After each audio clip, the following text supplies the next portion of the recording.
Hello, my loving children. You are welcome back to your history class. Children, before we start our new session number 3, let's see a little about a recap the previous session. Children, in the previous sessions, you heard about the Roman Empire in the 1st and 2nd century. You were explained about the organization, the role of the emperor, the senate and the army. Do you remember? पिछले session में आपको Roman साम्राज्य के बारे में बताया गया. इसके साथ ही साथ सम्राट की क्या भूमिका थी, सीनेट की क्या भूमिका थी और सेना का क्या योगदान था. किस प्रकार किंग अगस्टस ने प्रशासनिक व्यवस्था में परिवर्तन किया. So children, if you remember, in the previous session I entered the session with the question that how was the vast empire governed, as you were told that there were around 6 crore people, and I also told you that at that time modern system of governance was not introduced, means the way how we are governed through the two centers, the central and the state government. At that time, this system was not in system. अर्थात ऐसा व्यवस्था जो प्रशासनिक व्यवस्था आज जिसके under में हम और आप गवर्न होते हैं, जहां केंद्र शासन और राज्य शासन व्यवस्था है, पूर्व में ऐसी व्यवस्था नहीं थी. इसके बारे में भी पीछे सेशन में आपको शॉर्ट में मैंने बताया था. So today's topic is the early empire. प्रारंभिक रोमन साम्राज्य का वही टॉपिक कंटिन्यू है, but in that you will be explained about the administrative and political system of Roman empire. आज के सेशन में किस प्रकार से प्रशासनिक व्यवस्था थी, क्या राजनीतिक व्यवस्था थी, उसका वर्णन आप सुनेंगे. Children, the urban centers of Mediterranean means the cities like Carthage, Alexandria, Antioch, means these were the bedrock of the imperial system. अर्थात आप कह सकती हैं वह शहरी क्षेत्र जो भूमध्य सागर से लगे हुए थे, जो इन कुछ शहर जैसे कि एंटॉक, एलेक्जेंड्रिया और कार्थेज, ये पूरे साम्राज्य के नींव के रूप में थे. Means they were the main centres of administration, important urban centers. So how were these centers or how were the cities governed? अर्थात इन शहरों में किस प्रकार की व्यवस्था थी. Means the Roman Empire was governed through Italy, as you were told in the previous session, and it had two types of empire. Do you remember which two types? The dependent kingdom and the provincial area. वे राज्य जो साम्राज्य पर निर्भर थे, सम्राट पर निर्भर थे, और प्रांतीय क्षेत्र. So children, the dependent kingdom, they were under the emperor's control. Means if the emperor was expanding his empire because they were under his discretion, they were also annexed in the empire. अर्थात ये जो छोटे छोटे provinces थे, जो सम्राट की इच्छा शक्ति पर निर्भर थे, साम्राज्य विस्तार के समय इनको साम्राज्य में डायरेक्टली एनेक्स कर लिया जाता था, मिला लिया जाता था. Am I clear? And the urban, when we speak about the petty provinces, छोटे छोटे प्रांतों के बारे में जो हम बात करते हैं, so those urban areas, the village and the remote centers, अर्थात वे शहरी क्षेत्र, उनसे लगे हुए गांव और ऐसे स्थान जहां नोमैडिक पीपल रहते थे, ट्राइबल एरियाज जो थे, these were to be give the tax to the urban administrators. So children, the city was the main unit to impose tax, means the cities were the places where taxes were imposed, which was the source of income of the administration. अर्थात इन शहरी क्षेत्रों से ही कर वसूला जाता था, जो राज्य के साम्राज्य के विस्तार में आर्थिक इनकम के रूप में आता था, अर्थात अर्थ के रूप में इकट्ठा किया जाता था। टैक्स धन के रूप में इकट्ठा होगा, राजा को साम्राज्य का विस्तार करने में आसानी होगी।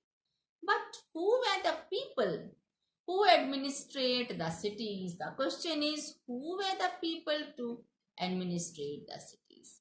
As I told you, children, if you can see, just look at this board carefully, and if you are able, please copy the points which I have written.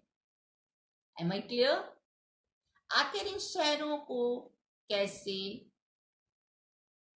शासन व्यवस्था इनकी होती थी, कैसे एडमिनिस्ट्रेट होते थे, how they way governed. Here I have just put few points. Can you see this? It's like a flow chart. Can you see? That means the cities were administered by the clients, the upper class of the local people. उन शहरी क्षेत्रों में रहने वाले landlords, ठीक है, अमीर लोग, कुलीन जाति के लोग, बड़े बड़े व्यापारी, composed of these clients, they used to help Roman state, means इनके द्वारा रोमन साम्राज्य के प्रशासन में सुविधा प्राप्त होती थी, means in administration and raising taxes, इन्हीं के द्वारा रोमन साम्राज्य को प्रशासनिक सुविधा के साथ साथ टैक्स भी प्राप्त होता था. And that resulted in the shift in power, means इसको आप अभी एक्सप्लेनेशन में सुनेंगी कि कैसे ऐसी व्यवस्था के कंटिन्यू रहने से शक्ति का विभाजन हो गया.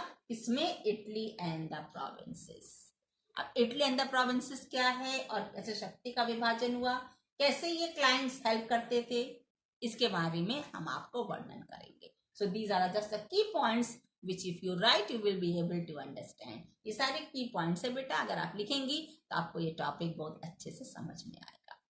So children, these clients they used to help the Roman Empire and administration in raising taxes, अर्थात जो वहाँ रहने वाले जो स्थानीय जनता थी, वो आसपास के गांव के लोग और रिमोट एरियाज के लोग जहाँ ट्राइबल पीपल रहते थे, उनसे ये कर आसानी से वसूल लेते थे क्योंकि ये उनके बारे में जानकारी रखते थे.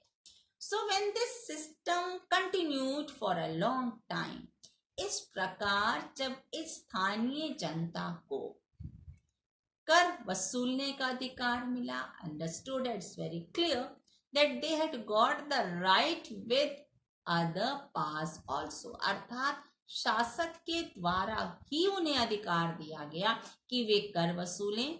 और कर किसके लिए वसूलते थे? शासक के लिए, राज्य के विस्तार के लिए. So the clients help the king economically and that was a source of income which was done in the form of tax by the provincial upper class people. अर्थात कर वसूलने का यह कार्य जो क्लाइंट्स थे, जो उच्च वर्ग के लोग थे, जो लैंडलॉर्ड्स थे, बड़े बड़े व्यापारी थे, काश्तकार थे, इनके द्वारा हो रहा था. तो ऐसी स्थिति में इन्होंने अपना वर्चस्व बनाना आरंभ कर दिया क्योंकि राजा के द्वारा उन्हें यह अधिकार मिला जिससे उनको अपने महत्व की भी जानकारी हो गई. So that resulted in the shift of power. ऐसे क्या हुआ, इस बढ़ते हुए प्रभाव से शक्ति का विभाजन आरंभ होने लगा। कैसे? How?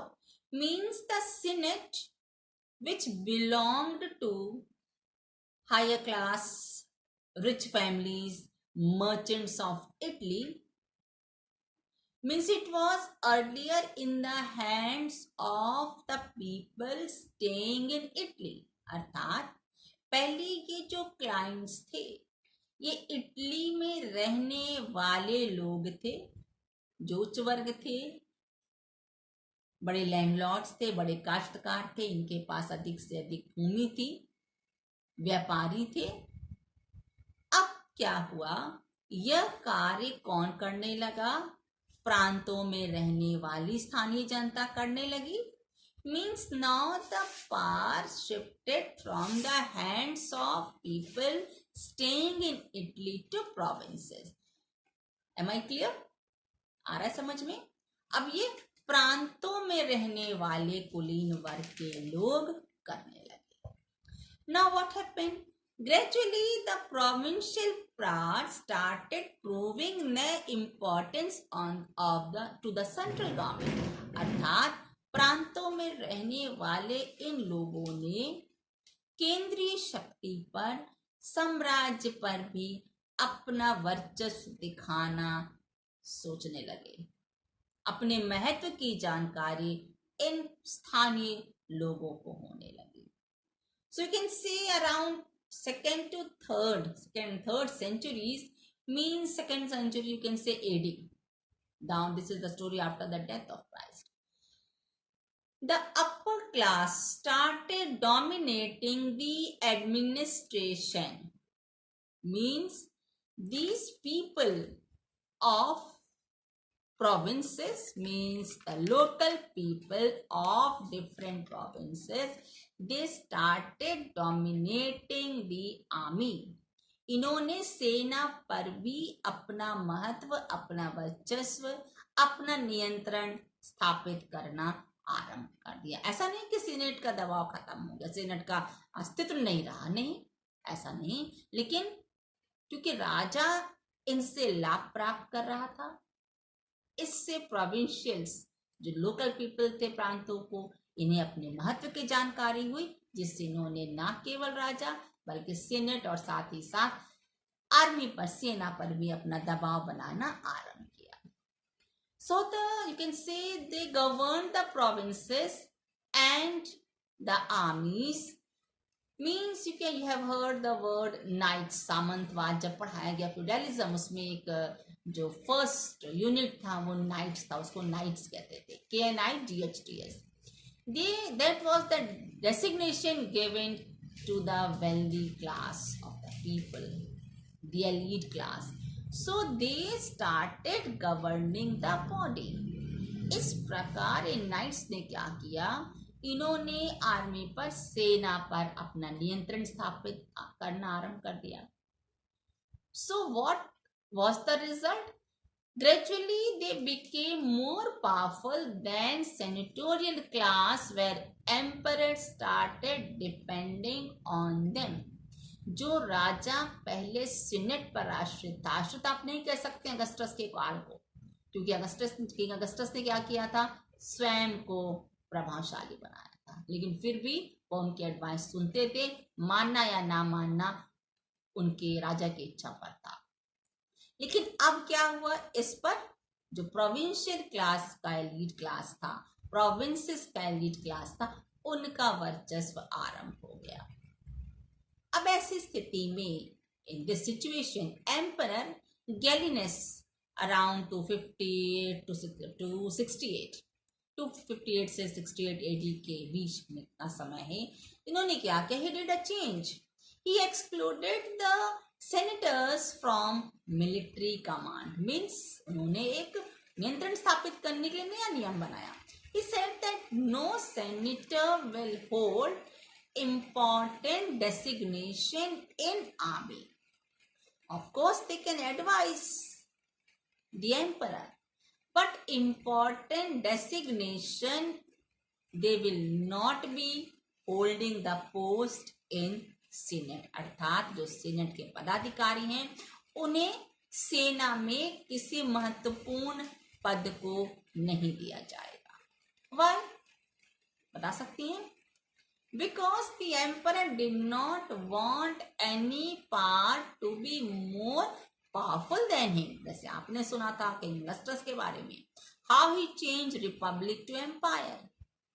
Do you remember? And he said, I am the leading personality. So here also, the king did not want any power to be more powerful than the emperor. कोई अन्य शक्ति राजा से अधिक शक्तिशाली नहीं हो सकती. So from the time of Augustus only it started, and this was must, so that the central authority should be in the hands of emperor only. अगर ऐसा नहीं होता तो केंद्रीय शक्ति पर प्रांत के जो एलिट्स जो वर्ग के लोग थे उनका नियंत्रण स्थापित हो जाता. So to in order to prevent control of the empire, what happened? The senators means the institutions of army, the senate and the group means they were two groups of the people. एक साथ ये senate और army अलग अलग लोगों का समूह था, और दूसरी तरफ राजा एक व्यक्ति था. जैसे आपको मैंने बताया था, powerful centres of Roman empire in which the first was emperor, second was senate and third was army. Same here also, army and senate were group of people in two different groups, and the emperor was one man power only. So he was supposed to be powerful to keep check over these two institutions. Otherwise, what will happen? He will be dominated by one of these. So what happened? For this only, the emperor, what did he do? He started giving his pass in the provinces to the elite class, because from there, from each of the provinces, from different petty places, 2 or 3 people only will be getting this pass. So they cannot form such a group that they can be involved in conspiracy against the ruler. ऐसी स्थिति में जब 2 या 3 लोग किसी एक स्थान से संबंधित होंगे तो इनका एक समूह नहीं बन पाएगा. समूह नहीं बन पाएगा तो राजा के विरुद्ध ये षड्यंत्र भी नहीं कर सकेंगे, राजा पर ये अपना वर्चस्व नहीं स्थापित कर सकेंगे. Clear? So instead of giving the whole power to the Senate, which was an institution, the power shifted from them to the provinces. Means in the late 1st and 2nd century and the early 3rd century, the empire control was in the hands of army and administration, but in earlier Roman Empire, it shifted to the local people who were dominant from different provinces. Means citizenship outside of Italy, अर्थात अब Italy में ही रहने वाले लोगों के अलावा और भी अन्य स्थानों से भी लोगों को नागरिकता मिलने लगी, सदस्यता मिलने लगी, जिससे क्या हुआ? राजा के साम्राज्य का विस्तार हुआ. और you can say the provinces expanded, so it was not limited to the local people of Italy. ठीक है? So till the end of 3rd century, senator of provincial origin became in majority. Means the upper class people of different provinces, they became in majority in Senate. To be very clear, means अब वह senate जो Italy के कुलीन वर्गों का समूह था, अब वह अलग अलग प्रांतों के लोगों से बनकर एक अलग ग्रुप, एक अलग इंस्टीट्यूशन तैयार हो गया, जो इटली के सीनेटर्स की जो शक्ति थी, उनकी शक्ति का स्थानांतरण अब किसके हाथ में चला गया? Local people, the leads of the clients of different province. Clear? शक्ति का स्थानांतरण कैसे हुआ, समझ में आया बेटा? ध्यान से सुनना, अपने बुक में पढ़ना, you will be very clear. So children, the role of city, how it was important, how it was done, on which grounds, that we will discuss in the coming session. So I hope you are very clear with this topic today. Is it? Okay children. God bless you. Have a nice day.